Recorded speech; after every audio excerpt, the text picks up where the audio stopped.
Hello friends, welcome to Physio eLearn. I am Dr. Varun Jaiswal and in this video we are going to discuss about incentive spirometry. Incentive spirometer is widely used device to prevent postoperative pulmonary complication. Incentive spirometry is so routinely used that we tend to miss certain important steps while teaching incentive spirometry to our patients.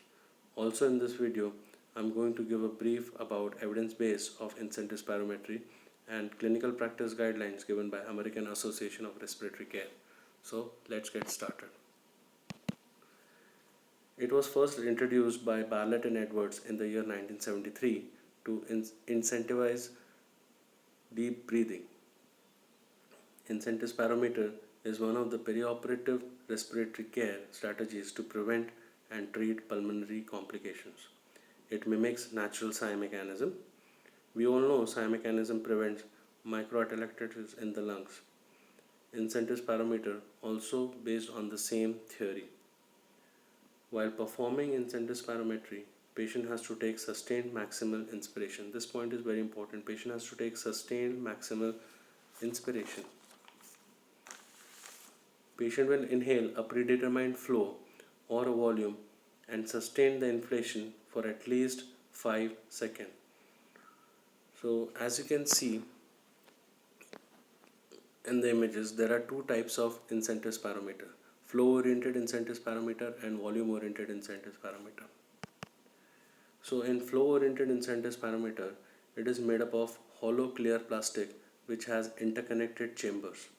These chambers contain light-weighted plastic balls, and these chambers is connected with a flexible tube and a mouthpiece. Each hollow chamber has flow markings on it. When patient inhales through the tubing, the lightweight plastic ball will rise up and it gives incentive to the patient to inhale more. Similarly, in volume oriented incentive spirometer, in place of lightweight plastic ball, there is a piston which moves up when the patient inhales. And there is also an indicator which gives incentive to the patient. So there are two types of incentive spirometer: flow oriented and volume oriented incentive spirometer. Steps to teach incentive spirometer. This is very important. There are 3 steps. Each step contains its own importance, so not a single step should be missed. First step, the patient is instructed to hold the spirometer in an upright position, exhale normally, and then place the lips tightly around the mouthpiece. Second step, slow inhalation to raise the ball or the piston or the plate in the chamber to the set target. Third, at the maximal inhalation, the mouthpiece is removed, followed by a breath hold and then normal exhalation. Normally we miss this third step. So at the maximal inhalation, the mouthpiece is removed, followed by the breath hold and normal inhalation exhalation. So breath hold is very important. Indication: presence of pulmonary atelectasis or condition predisposing to development of pulmonary atelectasis. Example: upper abdominal surgeries, thoracic surgeries, and prolonged bed rest. Patient undergoing coronary artery bypass grafting. Patient with neuromuscular disease and spinal cord injuries. Contraindication: patient who cannot be instructed or supervised to assure appropriate use of the device. Patient in whom cooperation is absent or patient unable to understand or demonstrate proper use of the device. Very young patients and other with developmental delays. Patients who are confused or delirious. Patients who are heavily sedated or comatose. Patient unable to deep breathe effectively due to pain, diaphragmatic dysfunction, or opiate analgesia.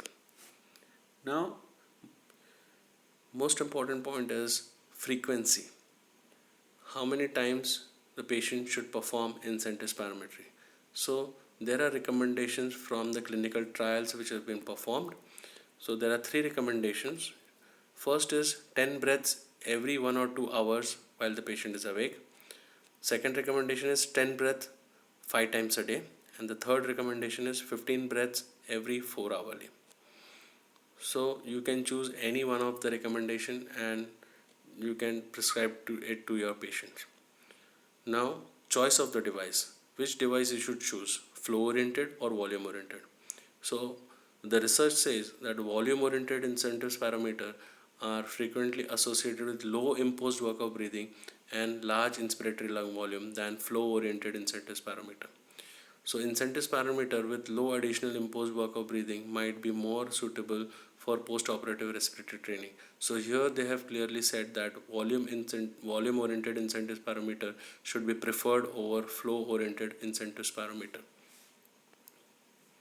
Now coming to recommendations given by American Association of Respiratory Care clinical practice guidelines on incentives parameter. So these recommendations are based on the articles which have been published from 1995 to 2011. The first recommendation is incentives parameter alone is not recommended for routine use in preoperative and postoperative settings to prevent postoperative pulmonary complication.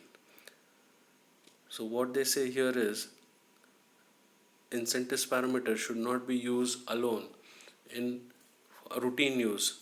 The second recommendation is it is recommended that incentives parameter should be used along with deep breathing techniques, directed cough, early mobilization, and optimal analgesia to prevent postoperative pulmonary complications. So, first is if it should not be used alone and in routine, and second recommendation is it has to be used together with along with deep breathing exercises, directed cough, early mobilization to prevent pulmonary complication.